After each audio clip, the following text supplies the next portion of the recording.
Hi everyone, welcome to digital GK classes. तो नवोदय विद्यालय समिति के द्वारा recruitment drive 2024 non teaching post के लिए जो है वैकेंसीज रिलीज हो चुकी हैं और ये परमानेंट वैकेंसीज है। देखिए कहीं पर भी कोई वैकेंसीज नहीं आ रही। आप जानते हो कि नवोदय विद्यालय समिति, और ये आपका ऑफिशियल वेबसाइट से ही ये पीडीएफ मैंने डाउनलोड किया है। 32 पेज का है, बट हम इसमें इंपॉर्टेंट चीजें देखेंगे। बाकी ये पीडीएफ मैं आपको अपने टेलीग्राम चैनल पर भेजूंगी, क्योंकि वहां पर जाकर आप डिटेल में एक एक पोस्ट के लिए आराम से पढ़ सकते हो, जिसके लिए भी आप एलिजिबल हो। इसमें 10वीं पास तक के लिए भी नौकरी का जो है मौका मिलने वाला है। आपका सीटेट नहीं क्लियर हुआ है, आपका ग्रेजुएशन है, आप ट्वेल्थ पास हैं, 10th पास हैं, आप इसमें अप्लाई कर सकते हो। इसीलिए यहाँ पर आप ये देख सकते हैं, ये आपका रिक्रूटमेंट है नॉन टीचिंग पोस्ट के लिए, परमानेंट है। और ये इतने सारे पोस्ट के लिए वैकेंसीज आई हुई है। फीमेल स्टाफ नर्स हो गया, एएसओ का हो गया, ऑडिट का हो गया, लीगल असिस्टेंट, जूनियर ऑफिसर हो गया, स्टेनोग्राफर हो गया, कंप्यूटर ऑपरेटर हो गया, कैटरिंग, ठीक है। बहुत सारे आप यहाँ पर देख सकते हो, इतने सारे पोस्ट हैं। असिस्टेंट यहाँ पर आप देख सकते हो, इलेक्ट्रीशियन, प्लम्बर, लैब अटेंशन के लिए है, मैस हेल्पर के लिए है, मल्टीटास्किंग स्टाफ के लिए है। तो ये आप अगर इसमें सेलेक्ट हो जाते हैं तो नवोदय विद्यालय समिति में इन सभी लोगों की भी जरूरत पड़ती है, आप जानते ही हो। और काफ़ी अच्छा इसमें आपको जो है पे स्केल मिलने वाला है। यहाँ पर सारी डिटेल्स इन्होंने लिखा हुआ है और ये सारा पोस्ट नेम है एक एक चीज़ के लिए कि कितनी किसमें वैकेंसीज है। ये फीमेल स्टाफ नर्स का है, तो ये तो वैकेंसीज आपको पता ही है, एक एक करके आप देख सकते हो, आप जिस भी कैटेगरी के हों। और इसमें यस, जो कैटेगरी में होते हैं उनको इसका फायदा भी मिलता है, क्योंकि नवोदय है तो इसमें ऐसा कुछ नहीं है कि आप किसी दूसरे स्टेट के ओबीसी हैं तो यहाँ पे जाके जनरल हो जाएंगे। नहीं, आप ओबीसी हैं, एससी एसटी हैं, तो आपको इसका फायदा भी मिलेगा। तो कितने लोग अप्लाई करना चाहते हैं कॉमेंट करके जरूर बताएं। और अगर आपको पीडीएफ चाहिए होगा तो बताना, मैं टेलीग्राम पे भेज दूंगी। ये देखिए, ये यहाँ पर फंक्शनल है फीमेल स्टाफ का कि क्या क्या चीजें रिक्वायरमेंट्स हैं। तो खैर ये हमारे काम का नहीं है, हमको देखना है कि इसमें सिलेक्शन कैसे होगा, क्वालिफिकेशन क्या है, एज लिमिट क्या है, वो हमारे लिए इंपॉर्टेंट है। यहाँ पर एक एक पेज के लिए उन्होंने दिया है। फीमेल स्टाफ का देखिए आप, अपर एज लिमिट है 35, ठीक है। बाकी किसी कैटेगरी से हैं तो आपको छूट मिलेगी। बीएससी ऑनर्स आपने किया है, ऑब्वियस सी बात है, नर्सिंग। और ये इसका पे स्केल आप देख सकते हो, काफी अच्छा है। 44,900 से इतना, ये आपका पे मैट्रिक्स है इतना। एज लिमिट आपने देख ही लिया, तो सब उसमें वही है। आपको हिंदी, इंग्लिश, रीजनल लैंग्वेज जो भी है वो डिजायरेबल है। ऑब्वियस सी बात है, सबको हिंदी लैंग्वेज तो आती ही होगी, इंग्लिश भी। और इंग्लिश ऐसा नहीं कि मस्ट नहीं है, बस बाइलिंगुअल होना चाहिए, जैसे केंद्रीय विद्यालय में होता है।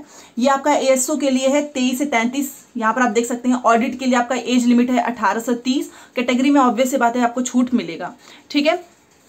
उसके बाद से आपका ये जूनियर ट्रांसलेटर का है, नॉट एक्सी, मतलब 32 से ज्यादा नहीं होना चाहिए, ठीक है।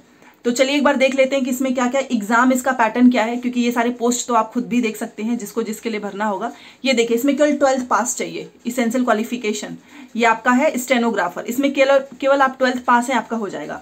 ये आपका कंप्यूटर ऑपरेटर है, इसमें आपका जो है 18 से 30 साल चाहिए, जिसने भी BTech, BCA, BSc computer science, IT में किया होगा।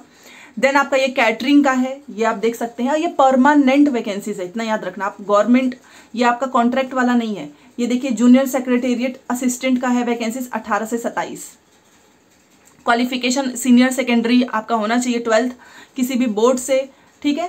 तो ये भी 12वीं पास के लिए है। फिर यहाँ पर दूसरा आ गया पोस्ट, 18 से 27 इसकी एज लिमिट है। ये भी आपका जो है 12th इसमें भी चाहिए। देन ये आपका इलेक्ट्रीशियन हो गया, लैब अटेंडेंट हो गया। तो ये आप एक एक करके देख लेना। हम लोग बेसिकली देख लेते हैं एज रिलैक्सेशन कितना है। तो अगर आप एससी एसटी से हैं तो 5 साल का है, ओबीसी हैं तो 3 साल का है, ठीक है। तो ये मैंने आपको पहले भी बताया, इतनी छूट मिलती है जो जिस कैटेगरी से आते हैं। और अगर कोई डिसेबिलिटी है तो अपना देख लेना, यहाँ से आपको इतनी छूट मिल जाएगी। एग्जाम का पैटर्न देखना है, ये आप कट ऑफ से रिलेटेड इन्होंने सारी चीजें बताई हैं। और OBC candidates who belong to creamy layer are not entitled for the consider admission to OBC category and such candidates have to indicate their category as general. Only those OBC category which are applicable for appointment under central government. वही जो central government के अंदर आते होंगे ना OBC, केवल वही। जैसे कि अभी केंद्रीय विद्यालय का जो एग्जाम हुआ था, सबको सेंट्रल लेवल वाला जो है सर्टिफिकेट बनाना पड़ा था, तो वही केवल इसमें हो सही जो है उनको फायदा मिलेगा इसका। देन यहाँ पर आप देख लेते हैं, ये तो बेसिकली सब मोड ऑफ सिलेक्शन ये देखते हैं। Candidates will be short listed on the basis of their performance in competitive exam and interview. एक आपका रिटन होगा, दूसरा एक आपका इंटरव्यू होगा, ठीक है। इस तरीके से इन सभी पोस्ट का जो है एग्जाम होगा। The mode of selection whichever so for all the notified person will be the sole description of NVS and may be change at any stages. यहाँ पर ये है आपका कॉम्पिटिटिव एग्जाम जो है पोस्ट के लिए, इतने सारे जिलों में आपका पेपर हो, सॉरी जिले नहीं, ये देखिए ये सिटी है, ये स्टेट है। तो ये जिस स्टेट के आप रहने वाले हैं ना, आपको वहीं का सेंटर मिल जाएगा। अब आप मुझे बताओ, केवीएस का पेपर जो है आप अपने होम स्टेट में ही तो उसका जो है एड्रेस देते हैं, फिर वहीं पे एग्जाम हो जाता है। तो ये बेसिकली इन्होंने बताया है कितने सारे स्टेट के जिलों में जो है पेपर होता है, ये देख सकते हैं आप। तो आप अपने घर के आसपास का ही जिला दीजिएगा, ज़्यादा दूर का मत दे देना, ठीक है। अब मेन चीज यहां पर देख लेते हैं, स्कीम ऑफ एग्जामिनेशन, ये सबसे ज्यादा जरूरी है। एज लिमिट हो गया, क्वालिफिकेशन हो गया, बट पेपर किस तरीके से पूछेगा। Part 1, part 2, part 3। पार्ट 1 में आपका रीजनिंग आएगा 15 नंबर का, जनरल अवेयरनेस वही करंट अफेयर वाला आपका आएगा 15 नंबर का। आप में से बहुत सारे लोग बीपीएससी की तैयारी कर ही रहे हैं, जिन जीके पढ़ रहे हैं, दिन रात रीजनिंग सॉल्व कर रहे हैं, आपके लिए बहुत ईजी रहेगा ये। और language competency test, general English and Hindi, वही सेम चीज जैसा बीपीएससी का जो सिलेबस है 20 नंबर का। तो आप ये देख सकते हो, द टेस्ट विल बी 2.5 घंटे का आपका पेपर होगा। और ये आपका ये है पेपर का pattern for the post of female staff nurse. याद रखिएगा, ये फीमेल स्टाफ नर्स के लिए है, सबके लिए अलग अलग होगा ना, ऑब्वियस ही बात है। और सब्जेक्ट नॉलेज आपका 70 नंबर का पूछेगा। सेम उसी तरीके से ये एएसओ है। अब मान लो कोई जो है एएसओ के लिए जो रिक्वायरमेंट्स होगा, जो क्वालिफिकेशन होगा, उसके अकॉर्डिंग ये क्वेश्चन पूछेंगे। ये आपका ऑडिट असिस्टेंट का हो गया। अब एक एक पढ़ पाना तो भाई पॉसिबल नहीं है, क्योंकि इतने सारे पोस्ट पे है ना। तो चलिए मेन चीज देख लेते हैं। कंप्यूटर ऑपरेटर का हो गया ये आपका। सब में एक चीज अगर आप देखेंगे तो सब में रीजनिंग तो पूछ रहा है, करंट अफेयर भी पूछ रहा है, और ये लैंग्वेज पूछ रहा है। बाकी ये जो पार्ट 5 है वो डिपेंड करेगा किस पोस्ट के लिए है, आपके सब्जेक्ट से पूछा जाएगा कि कंप्यूटर का। ये चीज सब में जो है कॉमन है, आप देख सकते हैं। यहाँ पर भी देखिए रीजनिंग कॉमन है, जीए, ये आपका जो है लैंग्वेज। बाकी यहाँ पर जिस पोस्ट के लिए आप अप्लाई करेंगे वहां उससे प्रश्न पूछेगा, ठीक है।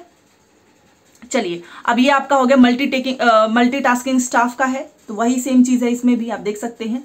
इसकी यहाँ पे लिखा हुआ है schedule of examination will be intimated with the admit card. पहले ही बता देती हूँ 30 अप्रैल इसकी लास्ट डेट है इस फॉर्म को भरने की। आप जो है नवोदय के वेबसाइट पे जाकर ऊपर ही लिंक जो है आपको दिखेगा, येलो कलर का जो है पॉपअप हो रहा है, वहां पे क्लिक करें और फॉर्म भर लीजिए, ठीक है। 30 अप्रैल इसकी लास्ट डेट है। यहाँ पर देखिए वेबसाइट है navodaya.gov.in, ठीक है। Admit cards for competitive exam, interview, personal interaction, वो तो चलो बात की बात है, पहले आप फॉर्म भर लीजिए, देन आपका किस तरीके से एडमिट कार्ड आएगा, ये सारी चीजें तब देखेंगे। ये कैसे अप्लाई करना है, आपको ऑफिशियल वेबसाइट पे जाना है, उस लिंक पे क्लिक करना है, सारी डिटेल्स अपनी भर देनी है, ठीक है।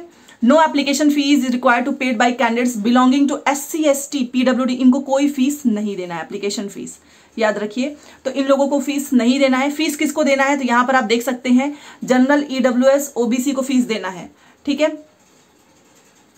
एप्लीकेशन फीस SC ST का नहीं देना है, इनको केवल प्रोसेसिंग फीस देना है 500 रुपए। बाकी जो दूसरे कैटेगरी से आते हैं तो उनको 1500 और 1000, ये डिपेंड करेगा, तो अपनी कैटेगरी चेक कर लेना, ठीक है। तो SC ST वालों का तो फीस थोड़ा सा कम है, बाकी लोग अपना देख लेना कि आप इसमें से किसका फॉर्म भरना चाहते हैं। इतने सारे पोस्ट पे फॉर्म आया है, जिसमें 10th 12th ग्रेजुएशन, किसी ने कंप्यूटर वगैरह कर रखा होगा, उसको भी इसमें फायदा मिलेगा। तो ये देखिए, बाकी ये सारी डिटेल्स है कि आपको किस तरीके से जो है फॉर्म भरना है, और अपना जो भी डिटेल्स होगा वो करेक्टली फॉर्म को भरना, क्योंकि आपको मौका नहीं मिलेगा दोबारा से साइन करने का, वही सारी चीजें लिखी हुई हैं। देन यहाँ पर आपको डिटेल्स जो है अपना जो भी एप्लीकेशन पोर्टल है, क्लोजिंग डेट ऑफ, मतलब रजिस्ट्रेशन के पहले ही सारी चीजें भर लीजिएगा, क्योंकि 30 अप्रैल लास्ट डेट है। जनरल इंस्ट्रक्शंस ऑफ कैंडिडेट्स है, केवल इंडियन नेशनल्स आर एलिजिबल, मतलब भारत के 28 राज्य है ना, उसमें से किसी भी राज्य से आप बिलोंग करते हैं, आप ये फॉर्म भर सकते हैं। There will be negative marking for wrong answer, 1/4 marks will be deducted, ठीक है। टेस्ट पेपर आपका बाइलिंगुअल होगा, ये इंपॉर्टेंट है बताना, हिंदी इंग्लिश दोनों में होगा। Candidates will be short listed for competitive exam based on the information provided by, जो आपका कॉम्पिटेटिव एग्जाम होगा ना रिटन वाला, उस पर आप शॉर्ट लिस्टेड किए जाएंगे। देन उसके बाद से eligibility with respect to qualification, वही सारी चीजें जो हैं, आपका इंटरव्यू, देन आपका उसी समय काउंसलिंग हो जाएगा, सब कुछ चेक हो जाएगा। देन यहाँ पर आप देख सकते हो लिखा हुआ है कि no modifications are allowed once the online application form is submitted. कोई आप मॉडिफाई नहीं कर सकते हो जब आपका फॉर्म सबमिट हो जाएगा, उसके पहले ही आप सारी चीजें कर लीजिएगा। तो चलो, ये सारी डिटेल्स मैंने आपको बता दी हैं। बाकी वही है, एक एक लाइन पढ़ना यहाँ पे आसान नहीं होगा। तो यहाँ पर अंडरटेकिंग दिया गया है, और ये अंडरटेकिंग भी आपको लेकर जाना है जब आपका सिलेक्शन हो जाएगा। तो ये सारी डिटेल्स इसमें भर के, और ये आपका वही सेम केवीएस के जैसा फॉर्मेट है इसका, जैसा केवीएस में था सेम उसी तरीके से है। तो आप में से अगर लोग इंटरेस्टेड हैं तो बताना, मैं इसको भेज दूंगी टेलीग्राम पे। तो एक चीज़ यहाँ पर देख लेते हैं, 30 अप्रैल इसकी लास्ट डेट है। बहुत सारी स्टाफ नॉन टीचिंग पोस्ट है, इसमें आपका सीटेट उटेट की जरूरत नहीं है, कोई ऐसी आपको एलिजिबिलिटी नहीं दिखानी है। आप 12th पास हैं, आप 10th पास हैं, आप ग्रेजुएट हैं, आपने IT सेक्टर में कुछ किया, आपने कंप्यूटर का कुछ किया हुआ है, स्टाफ नर्सिंग हो गया, हेल्पर हो गया, उसके लिए आप अप्लाई कर सकते हो। परमानेंट पोस्ट है, ठीक है। और आपका रिटन एग्जाम आपने देखा ही होगा, और देन आपका इसमें इंटरव्यू होगा अगर आप क्वालिफाई कर जाते हैं तो। हर स्टेट का बच्चा भर सकता है, और आप अपने घर के आसपास ही आपका सेंटर जाएगा, तो आपको तकलीफ भी नहीं होगी कि भाई दूर जाना है, आने जाने का कोई खर्चा नहीं होगा इसमें। तो चलिए, ये इन्फॉर्मेशन मैंने आप सभी को दे दी है। बाकी जो भी चीज़ें होंगी, कोई डाउट होगा तो बताना। मिलते हैं नेक्स्ट क्लास में। Thanks for watching.